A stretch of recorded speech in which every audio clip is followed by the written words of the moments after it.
Hello, Pellissippi State Community College.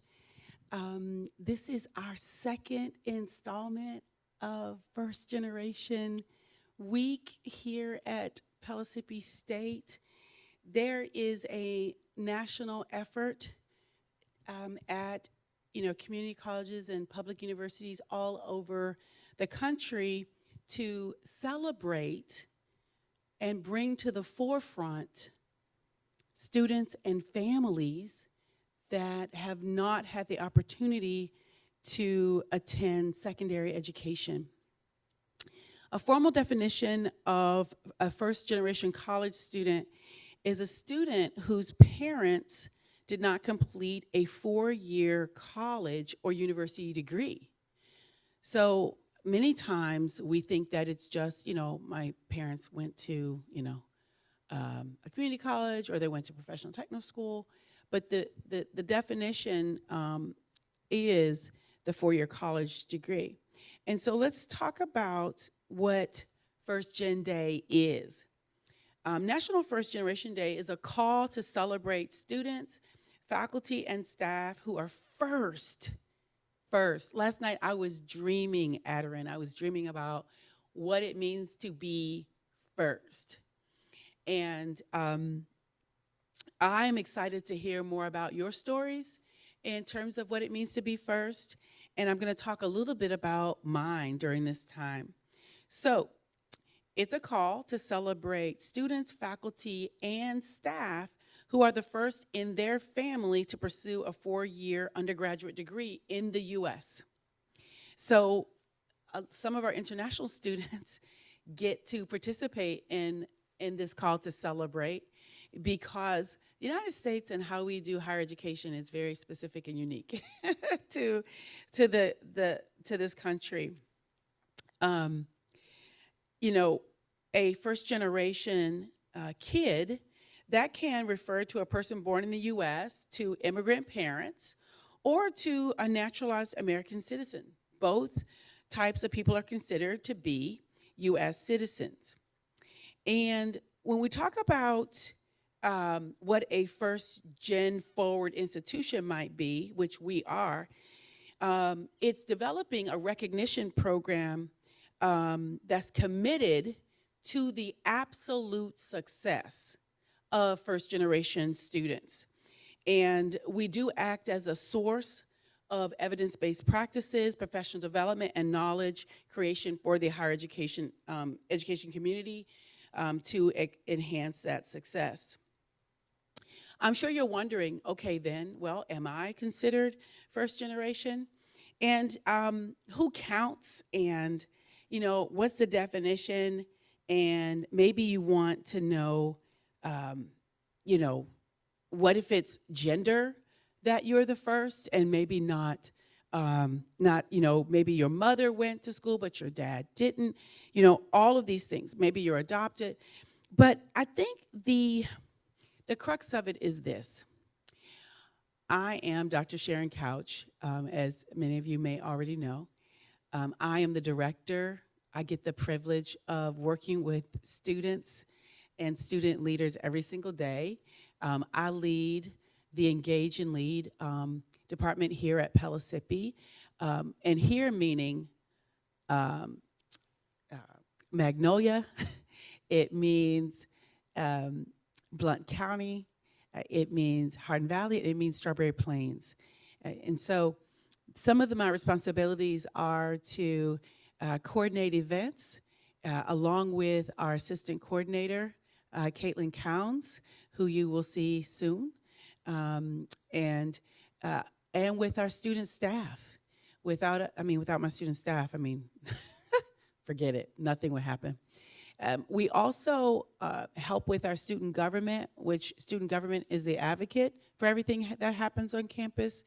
And then we have our student activities board, and these are the actual worker bees. They make all the events happen.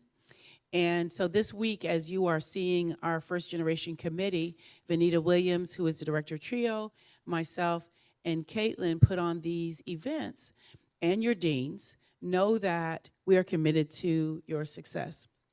So I am a first generation student, and I'm going to talk to you just for a teensy bit about my experience. And then we're going to talk to some students about their experiences being first gen. What I'll tell y'all is it's clear to me in the 12 years that I've worked in higher education that it does matter if you're first gen. It can't be kind of put to the side because there is a game called college. There are game pieces. There's a way to move. There's a way when you are rewarded for moving, right? And then there's a way of being punished for not knowing, like what you think everybody else knows. There's a confidence that can come from being first gen if you are the first, but then there's an incredible weight that can come from the things that you don't know yet. And I think that first gen, talking about it, celebrating it, and allowing us to see each other. We need to see each other, that we are not alone and that you're not the only one. So I am from a little town. Well, it's not a town. It's a dirt road about an hour from Richmond, Virginia, and an hour from Lynchburg, Virginia. We call it the heart of Southwest Virginia. But no, I mean, you would need like a helicopter, probably some, bloodhounds to, to be able to find where my family is from. My grandfather was a sharecropper. He was the descendant of enslaved Africans that came to the 1619 Project, right, in Jamestown. And he worked for a family that owned a lot of land in our area. And he was able to work and buy land, which was a big deal. And we lived about 25 miles from, until I was a grown person, didn't realize this, I grew up, y'all, in a college town. Not only did I grow up in a college town, but I grew up in a college town that was a girls' college when they separated, right? So there was a boys' college. I'm not going to mention the names because y'all can look it up. You can see where I'm from. But the point is, I didn't know that was a place that would welcome me because of how I grew up and where I grew up. Y'all may not know this, but I'm 54. So I have been around. I know, Adeline, I know. And so I grew up at a time where my father did not finish high school, not because he didn't want to, but because in the town I'm from, Farmville, Virginia, they closed schools for 4 years because they did not want to integrate the schools. And so my father, my stepfather, a whole generation of people in my family either went up north, right? They were a part of that Great Migration to be able to find work and to be able to go up north, or they stayed and they went to work when they were 17, when schools opened back up. And so I'm not just first generation in terms of a 4-year of public. My mother was the first one to graduate high school in her siblings. And so what does that mean for me? Now, I have a PhD, I have a master's degree, but when I was at the University of North Carolina, Chapel Hill, I went on an athletic scholarship. So sport is an important way that people can have access, especially women can have access. And that's why I love the community college setting, because access can come from many different ways, many different kinds. But I got access to higher education through sport. But I was sitting in, and this will be the last thing I share, and then we're going to start our little chats with other first gen folks. But I was sitting in a orientation with the girls' soccer team. We were all there for our pre-orientation. Now, 10 years prior, the University of North Carolina had not so in the early 70s, they had not let black people, let alone black women, into this four-year university. So programs were not set up for me to be successful. There weren't structures available, but because I was an athlete, I did get some support. But the whole side of academics, like what it would mean for me to be successful in the classroom, it kind of had to come from athletics. If I had just been a normal student there, I don't know if I would have survived. I needed, and that's what first gen programs, and that's what we are trying to do here at Pellissippi State, is bring attention to the game. What do you need for entry? And then how do you move through those pieces? So there was one of the soccer players who was from, I think she was from up north, and I said, we were introducing ourselves, and I said, well, I'm here because I'm Black, I'm a girl, and I could run fast. What does that mean? Well, Title IX, which made it illegal to discriminate on the basis of gender or to be able to have access to federal funding. That made a difference for me. Of course, the Civil Rights Act, allowing integration to happen, also allowed me to be there. And Proposition 49, which allowed, I was from a rural area, so I didn't really have test prep. I didn't know what the SAT was. I thought when I sat down to take the SAT, I thought they just wanted me to sit. I really did not know and wasn't prepared. All those things can make you feel like even though they let you in, they don't want you to be there. So having these kind of conversations with whatever your unique situation might be is to be able to let you know not only do you belong here and that you belong in higher education and you belong getting a 2-year degree and then a 4-year degree, it's that it's made for you. And so I did finish my 4-year degree in about 5 or 6 because of my schedule. But there were moments when I just felt like everyone else knew what was happening and that I really wasn't smart. And when I decided to get a master's degree, it wasn't because I thought I could do it. I had to because I had kids and I had lost my job as a coach and I had to keep reinventing myself. So understand, y'all. Yes, I made 2 Olympic teams. Yes, I got a PhD. But the same things that are in me right now are the same things that are in you. And that is that will, that leaning forward, the fact that you all are here, that you have made that first choice, it will lead you to the next choice. And so I appreciate, and I can tell you more of my story, but what I'd like to do now is bring up another staff member real quick, or do you want to go now? Okay, I'm going to bring up a staff member who's a first gen. So we're going to talk to a staff member. We're going to talk to who works in our Stay Strong Center that works a lot with our orientation. She's a student success coach, and she's first gen. And so, Miss Kelly, will you come up and have a talk? Now, Kelly and I think we came on about the same time. We've been here at Pellissippi State. I just had my 6-month evaluation, and Miss Kelly, there's a thing there right for you.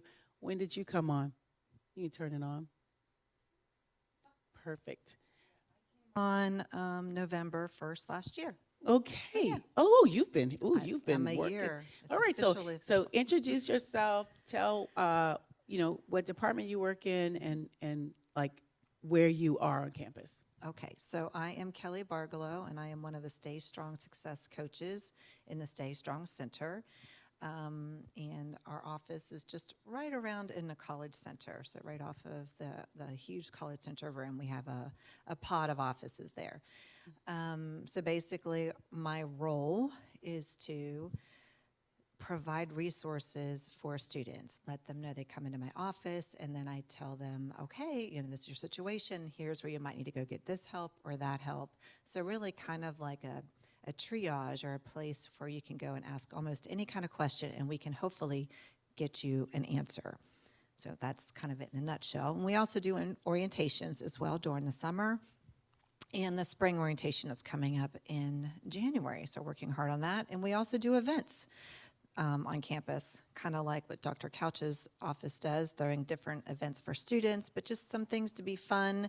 And hopefully We try to also tie in our multicultural center with all the events that we do. Right. So we're very mindful of that when we're planning events on campus, and just allowing students to interact with each other and interact with the coaching staff, so you're more comfortable to even come and utilize our Right. services. Yeah, but because bottom line is this is you.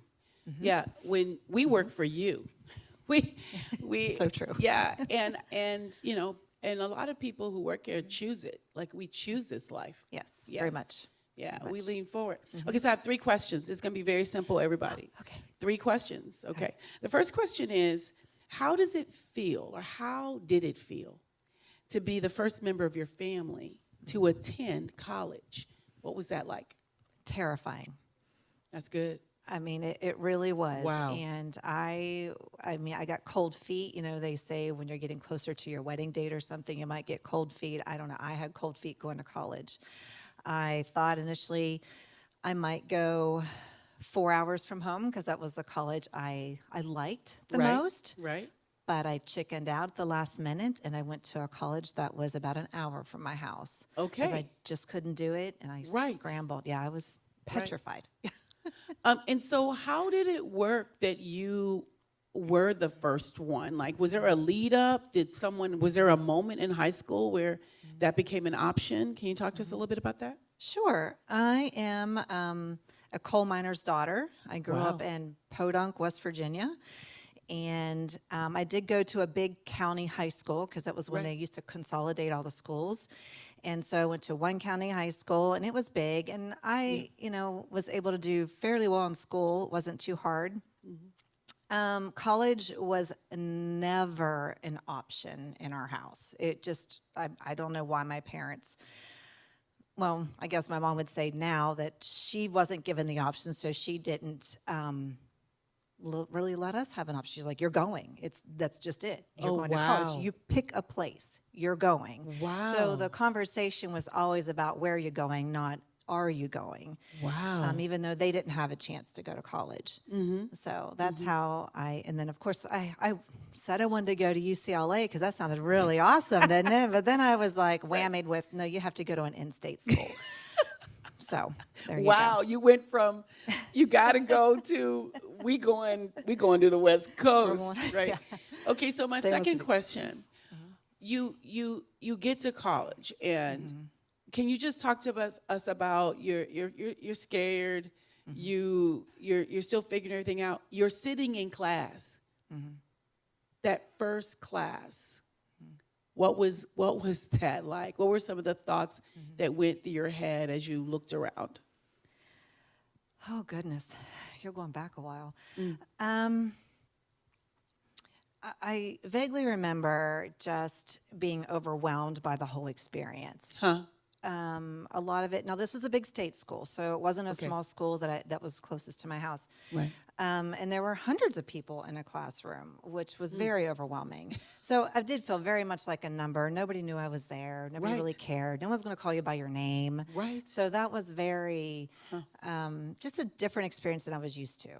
Okay. So that took a lot of getting used to. Yeah. It really did, because it was much easier to blow off a class. No one knew you were coming. Ooh. So no one cared if I was there or not, right? Right. So Yeah. that became something very quickly that is hard to recover from. So Right. don't learn the hard way. Right. Yeah. But I mean, this is why we're having this conversation, because, this is what our students go through. Yeah. How about your peers in that environment? Like, how did you get engaged with your peers, or did you?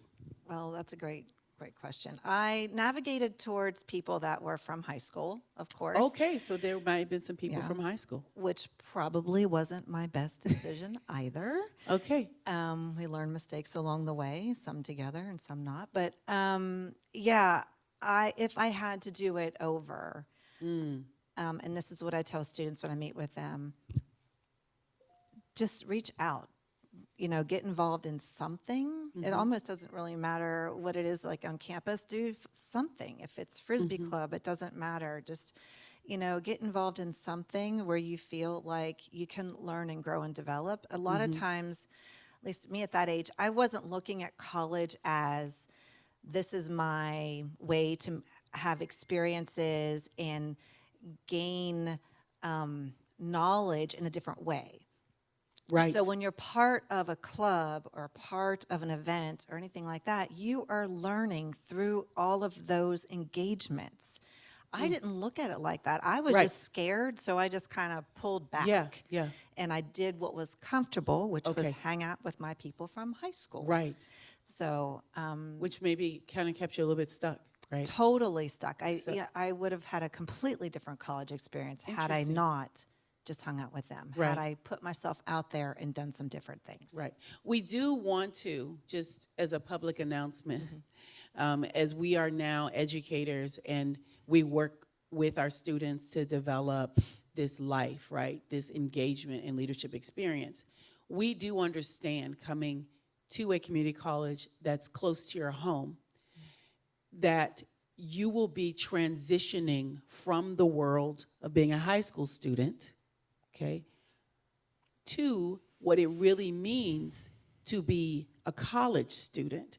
We realize that most of your first year, you will be straddling both worlds because you're still around your family. Even if you're not living with your family, you're around your friends, right? And you might be working at the same job that you worked at in high school. And so understand that you got to be patient with yourself about this transition. Last question, and I think you've answered this a little bit, but as you were getting ready to graduate, what would you have told that young lady on that first day of class? What would you have told her about that experience? And what would you share with this first generation of college students today? I think the biggest lesson for me, and I wish someone had told me, is that you can do it. Yeah. You know, lots of other people who aren't even as smart as you or Right. maybe smarter than you, doesn't matter. You put the work in, Yeah. you're going to get there. Yeah. And then be open to have experiences that's going to help you develop into the leader that you are. That doesn't mean you need to lead and be a CEO. I Right. mean, everyone has kind of leadership skills within whatever department you're in. Yeah. But just know that you can do it. And Yes. if there is something that you're wanting, go for it. Yeah. There's nothing stopping you, even if it takes a little longer. Right. Sometimes you do go a longer route. Right. But never tell yourself and never let anyone else tell you that you can't do it.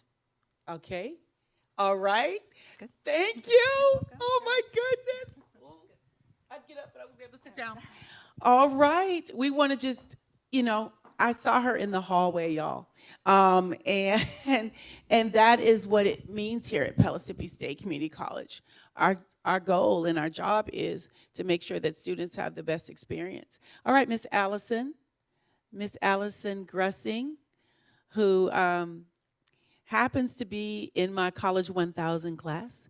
I'm going to ask her 3 quick questions, and she's going to share with us her experience. So, Allison, talk to me about what it means to be the first blood relative, the first blood person in your family to go to college, to attend college.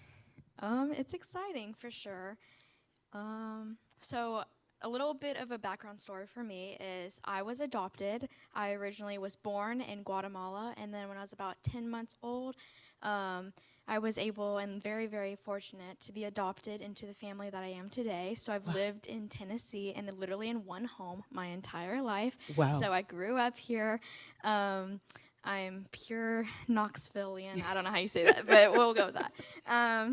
And so I honestly didn't even think about it until this Pellissippi and the week and all of the celebrations and stuff. And then one day, I forget who it was. I think it was you who asked me, and you were like, Yeah. "Are you first generation?" And I was like, "No," because my parents, who I live with now, who adopted me, Right. not necessarily my blood parents, but Right. they're my family, Right. and they all went to college. My Right. mom was super educated and stuff, Right. got master's degrees. So Yes. it didn't even occur to me, but No, my mom, my biological mom, she never made it past, I don't think, 6th grade. Wow. So she didn't get much of an education. It wasn't offered. She wasn't in the financial ability to do that. And that's part of the reason I was put up for adoption, is because she wanted to give me more opportunities. And so now that I am in college, I Wow. never thought I would be here. Wow. But it's a great honor, honestly, to be able to experience all the things that she couldn't. And with that is, I have so much gratitude for everyone who's made it possible for me to be where I am today. It is a little nerve-wracking, of course, and it's a lot of pressure to Yes. live up to the standards and to be able to pursue what maybe some people can't, because it's really opened my eyes to not everyone gets the same opportunities, and you have to just take what's been given to you and run with it. Wow, this is so exciting. You just never know. So Allison is in my College 1000 class, and I wanted to teach along with directing student engagement and leadership because I want to be able to have these kinds of relationships. You know, I'm from a very poor area of Virginia. My mother worked at a plant during the day. She worked at Hardee's at night. I never saw my mom.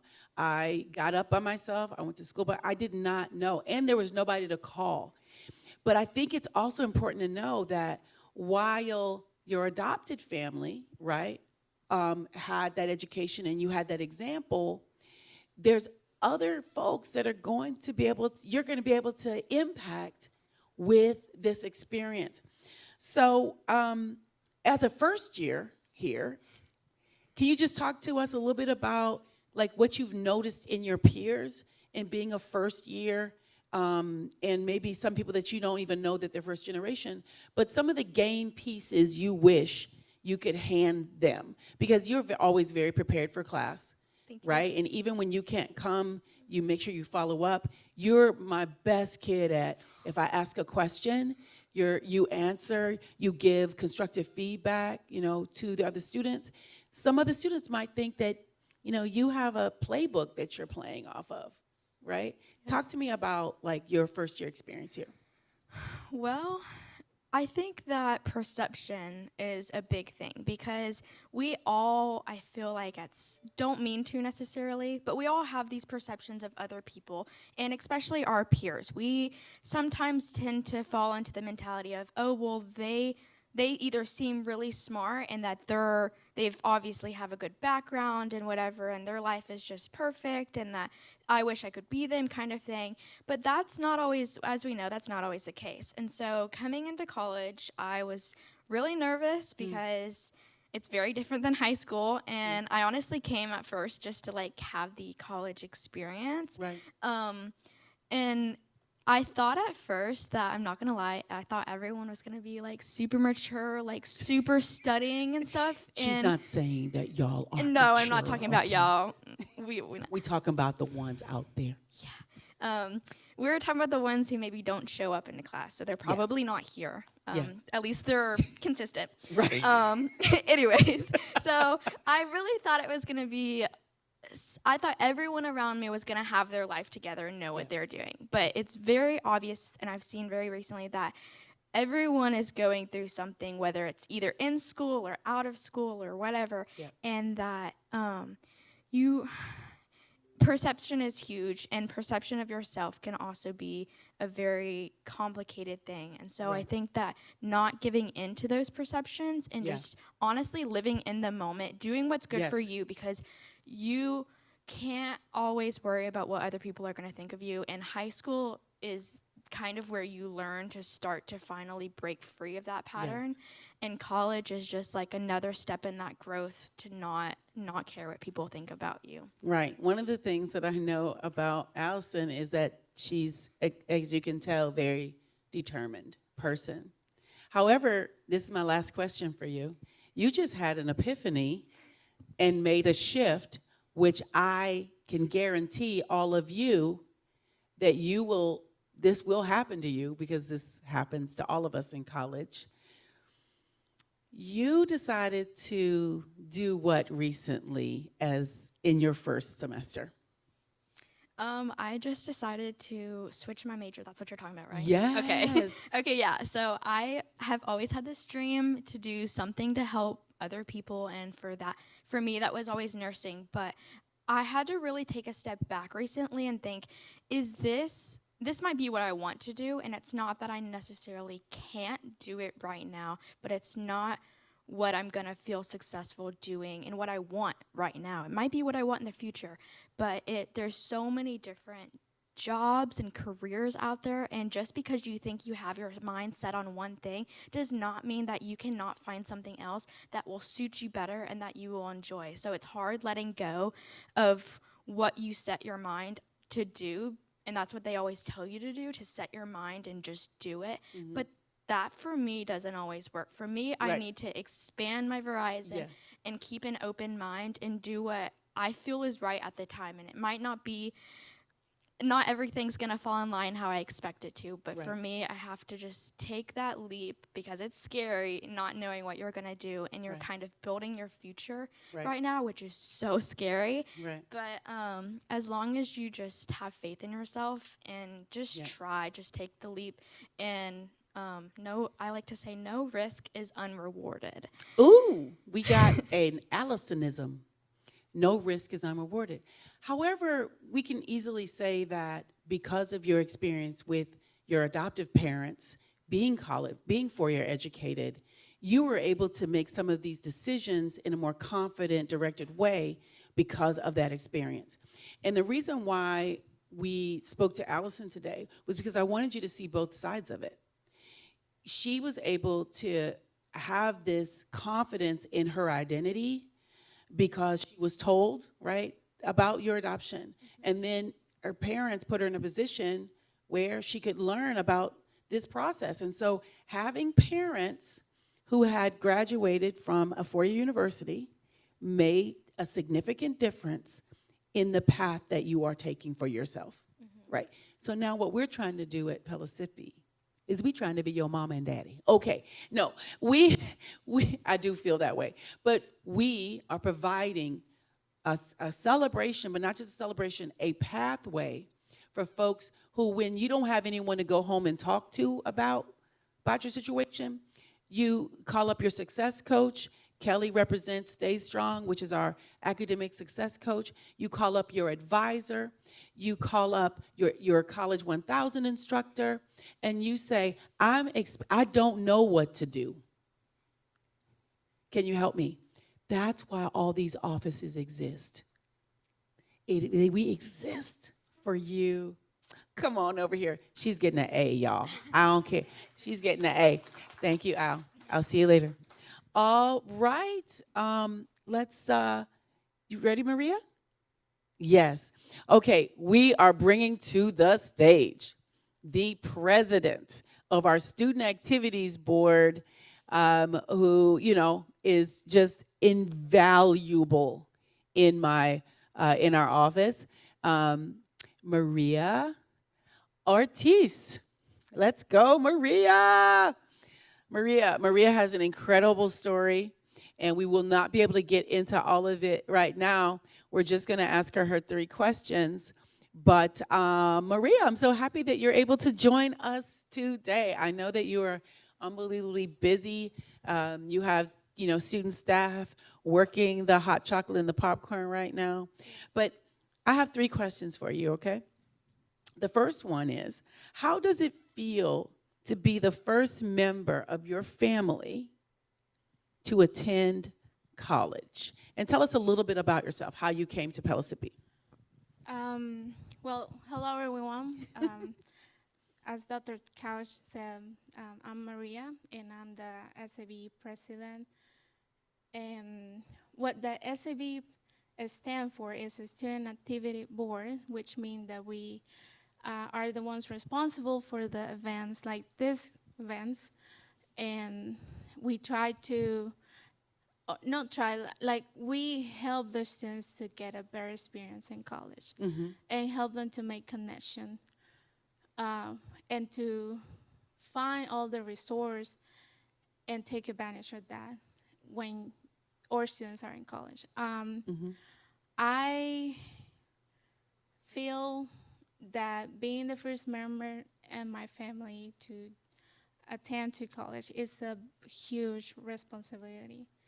And I see myself as an example for my family Yes. and for my Hispanic community, Mm-hmm. because when I came to Pellissippi, I didn't speak English, and it was hard for me, but I didn't quit.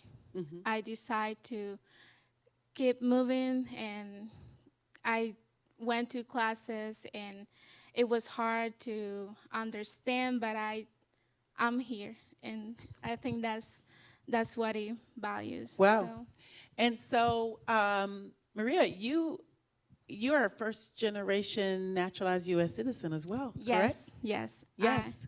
I became a USA citizen almost 2 years ago, Wow. and yeah, and it was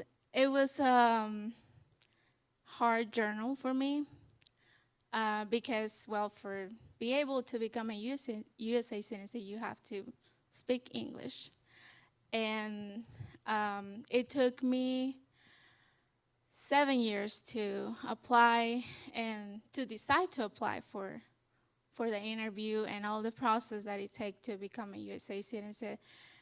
And I can say that it's a privilege that USA gave me this opportunity.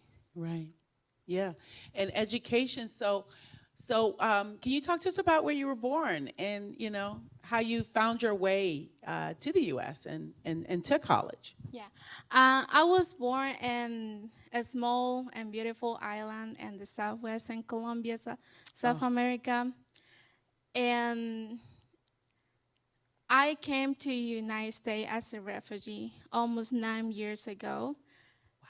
And you might, when I say refugee, you might think, oh my gosh, I'm so sorry that you have to leave your country. And yeah, it was hard for me to Yep. leave my culture, my family, my friends, and my beautiful island, and move to the mountains here in Tennessee, which is a Can you imagine? yeah, Oh it's my a, goodness. It's a big change. But during that process, my mindset changed. Like at the beginning, I was like, why this has happened to me? Why I have to leave my country? Why I have to live outside? I mean, like being so far away from my grandparents and learn a new language and face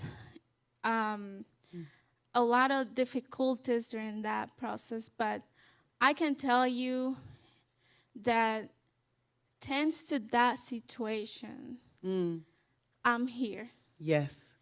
And you might not see it, why I'm grateful that happened to me, but because that situation happened to me, I met great people. Right. I'm here. I had opportunities that I will never had in my country. Right. And I have dreams that I can achieve and goals that I can achieve for my future. So it was bad, but now I can say it was the best. Awesome. It was the best thing. My last question, and because she covers so much. I heard that you were a little bit shy, and that when you first came to Pellissippi, you would just talk to us about how in the world you went from being a refugee, of no one in your family even being a U.S. citizen, let alone the first to go to college. What in the world? Like, what got you up on the stage? Like, what was happening? Like, where would you, when you first came here, what was that like when you first came to college? When I first came to college, it was back in 2017, right after I graduated from high school. And I was taking ESL classes to improve my English and be able to communicate and to be here speaking to you all. But I was very, very shy because not knowing the language and not be able Right. to communicate can Yeah. make you feel shy, make you Yeah. like, I don't want to say anything to embarrass myself. Right.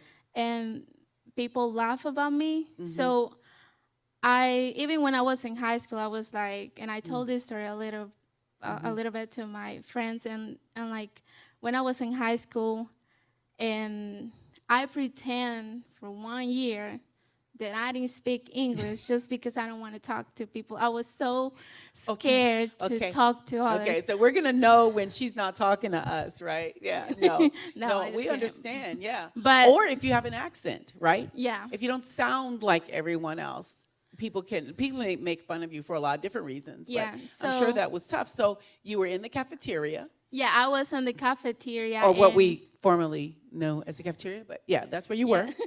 I was sitting there and I was wearing headphones because I didn't want to, talk to others.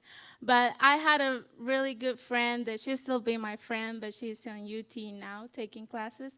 And she was my classmate from theater class. Oh wow. And she looked at me and she started walking toward me and she was like, Maria, I feel like you will fit working for SEAL.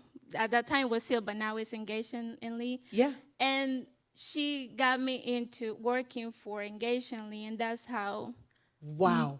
I started working here. Right. So it was a peer. It was someone, y'all, in a class that you are taking that will reach out. So it is that one-on-one that can really make a difference. And so what are your plans now? So you're going to graduate in? I will transfer to UT hopefully next fall. And I know Okay. I'm sad It's okay. to leave It's all good. this beautiful community. I want to get my bachelor degree in psychology. Yeah. And maybe, no, I'm not going to say maybe. That's right. I will try my best and put a lot of effort to get my master's degree. Yes. And also, I had this plan or this goal to write a book telling my story and to encourage other people, Hispanic people, or other people that feel like, I don't think that I'm gonna, that what I'm doing is enough to Yeah. achieve my goals, Yeah. to be able to believe to themselves and see, like, I'm gonna make it. Yes. Like, I got this. That's right. And you do. Thank you so much, Maria, for sharing with us. Woo, what a great story. Okay, and we have one more. And it is our precious, amazing, creative Eliza that are going to finish this out for us. I know we have just a few minutes, and we will get this finished. I had the wonderful opportunity to meet Eliza when I was interviewing, and then she was my assistant this summer to be able to kind of get me to this moment. So, Eliza, we're really happy that you're here. Thank you. Can you tell us a little bit about yourself and how you kind of came to Pellissippi? Yeah, so I'm not from the South whatsoever. Okay. I've grown up, I was born in Montana, lived there for 5 years, went to Alaska, lived there for 6 years. Wow. And then Idaho, Oregon, Tennessee. So I've moved around a lot. So this isn't my first college. Yeah. I initially went to college in Idaho, and Yeah. let me tell you, it was not the same as it is here. Okay. And so talk to us about, my 3 questions. That was my first. My second is, so what does it feel like to be the first in your family to attend college, or this idea of what it means to be first generation, like what you've experienced in the college settings you've been in? It's honestly kind of crazy just because, my dad's a gold miner. He never graduated from Did you high say school. coal or gold? Gold? She said GOLD, y'all. Gold miner, Yes. okay. And And he never graduated? He never graduated high school. He dropped out senior year. Okay. And my mom never had the opportunity to go to college because at 22 years old, she had 4 toddler sons. Wow. So God bless her and you. yeah, it was kind of the expectation that I would be going to college just because, you know, neither of them had that opportunity. So Right. trying to talk to them or help me with my FAFSA, you know, they don't have Right. that experience. So Hmm. it's definitely a lot of firsts. A lot of firsts. I love that. And so you get here, you get to college, and then what? How did you feel like when you first, and I mean, even like at your Idaho school, like what was that like? When you looked around the classroom, what were some of the things Oh, it that was you felt? pure anxiety. It was pure anxiety because I had been taking only online classes from 8th grade till junior year, Whoa. and then graduated a year early because of that. And so I think I was like 17, and I was going back to in-person classes for the first time. Wow. It was absolutely terrifying. But then here, there was a lot of growth that happened from those years to now. Yeah. So, I mean, it was still scary coming here, but it was, I don't know, the community here is so accepting and loving and welcoming that it wasn't quite as bad. That is amazing, because my last question is, when you walk across the stage or when you transfer or whatever is next for you, what would you tell the little girl whose father's a gold miner and whose mom, you know, was a mom who took care of her kids but didn't get education? What would you tell that person? I would probably tell her that there's going to be a lot of painful growth. Wow, that's good. But the growth, you know, I mean, it blooms into something so beautiful. Right. And you just kind of have to push through because it's just life. Yeah. And Yeah. that's what life is. Yeah, that's so good. And then how has your peers, I'm sorry, one more. How have your peers, the people that you know that are first generation, that you're all experiencing this together, how is knowing that, how has that helped you with your anxiety? And you're a staff. You know, Eliza, you know, works in our office and she gets to meet a wide variety of people. So what has that been like for you? Has that been a key part of you settling in and being able to persist? Oh, 100%. Because when I initially applied for the job, my mom was so shocked. She looked at me and she's like, "You realize you're gonna have to like talk to people?" And I was like, "Oh, yeah." The job in engage and lead, okay? And it just, you know, being around, especially, you know, Maria, she's been so welcoming and loving to me and encouraging me to get out there more. And I have changed from being so shy to being the natural theater kid that I am and just Yes. rambunctious. I love and me some loud. theater. You know, my baby's theater person. I'm a theater mama too. Yeah. So it's just been, they've really helped me come out of my shell Yes. a lot. Yes. So I think, you know, do y'all have any questions for Eliza or for myself or Maria about our first gen experience, or just something that you might be struggling with? We'll end on that, on just a question, if you have one. We've been pretty thorough. Yeah. And so what I'll say is it is the absolute honor of my life to be able to be full circle. You know, when I was in the 6th grade and my high school phys ed teacher saw me in the hallway, and I'm just this little, you know, skinny, you know, dark skin, like very no identity. You know, I was a part of a family, a loving family, but my father was gone and my mother was doing the best she could, but I just had no direction. And this is the power of what y'all now can do for other people. You can stop like Fatima did for Maria and say, hey, you could go and work at SEAL and look, engage and lead. And you can come to this first gen talk and hear other people's stories. So he said, hey, Couch, you should run track, because if you get A's and B's, you could go to college. And I told y'all I'm from a small town with a college in it that I did not think was for me.